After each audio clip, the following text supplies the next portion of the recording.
Good morning, students. So we are here with Unit E, and the name of the chapter that we are going to study of your dear book are Proverbs, right? So we are going to understand what are Proverbs.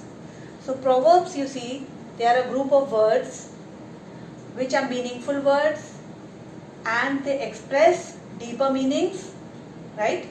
And they are used in daily conversations. Like they are the words, group of words which are having some meaning. They are words, advice words, they are words of wisdom, and they are used in day-to-day life.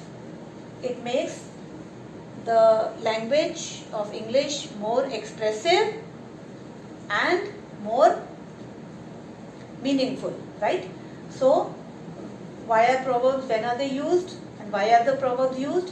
They are used to beautify, to quantify and to modify the language of English, right? So, we are going to understand with few examples. The first that we are taking, the first proverb that we are taking as an example is, the cat is out of the bag. So, this is a proverb. The cat is out of the bag. Okay, so let's understand the meaning.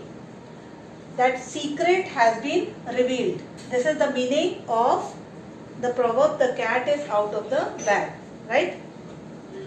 Likewise, we are taking second example.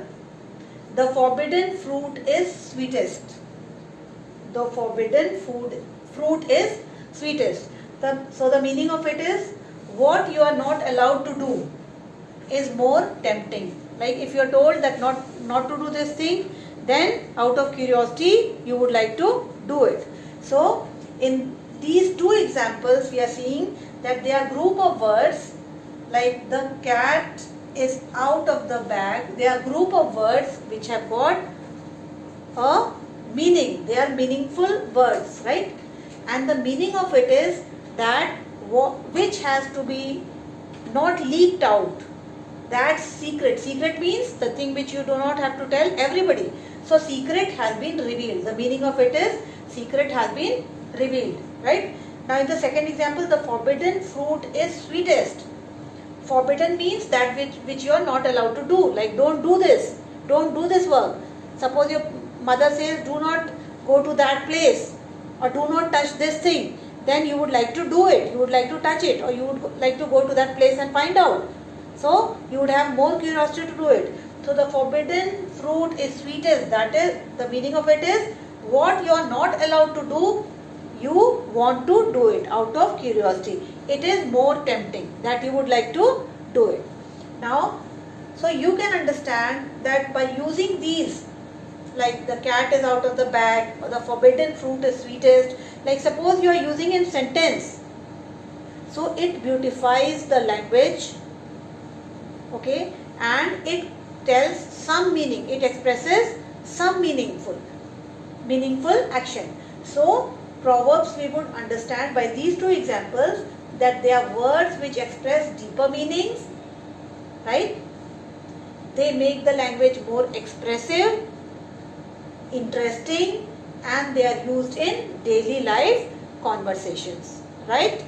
They are used in speeches, they are used in writings, so they make the language more effective, right?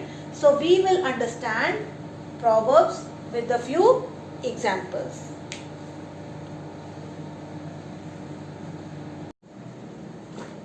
Now we will understand proverbs with few examples. Now let us understand that I have told you that what are proverbs? They are those words, they are those group of words which are meaningful, they are advices, they are wisdom words, and they are used to beautify the language of English, right? They are used to make the language more expressive, more enriching, and more interesting, right?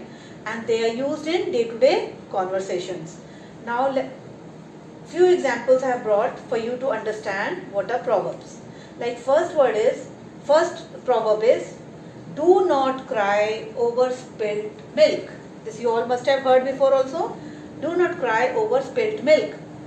Now what is the meaning of it? The meaning is one should not repent over past mistakes.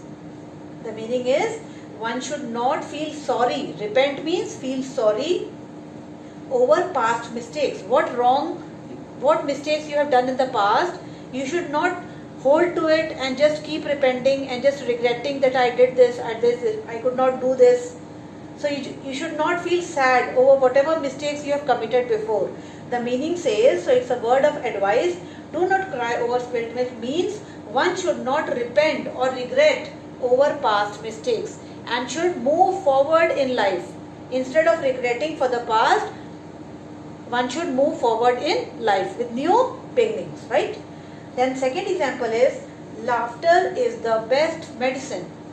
Now laughter is not the name of any medicine, but the proverb says laughter is the best medicine. That means, the meaning is laughter cures all illness. What is the meaning of illness? What is ill or illness? You're feeling low, or you're having any disease, or you're not well, you're not fit and fine. So laughter, by laughing, your illness goes away. Suppose somebody comes to your house and is very funny, talks in a jovial manner so that you all laugh, so you forget your illness at that time.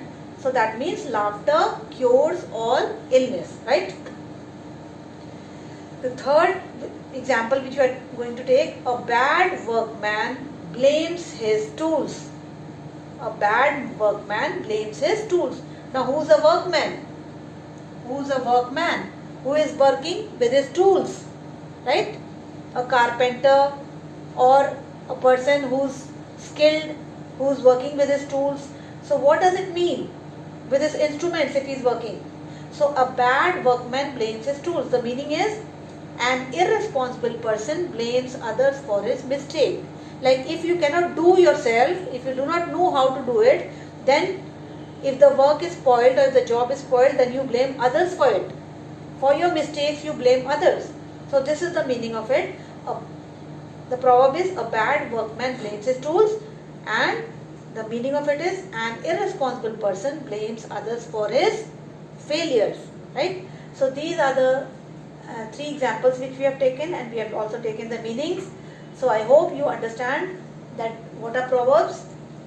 Yes, they are used to modify, to beautify, and to make the English language more expressive. So with these three examples, we have come to know the concept much better, and I think we'll solve some more examples.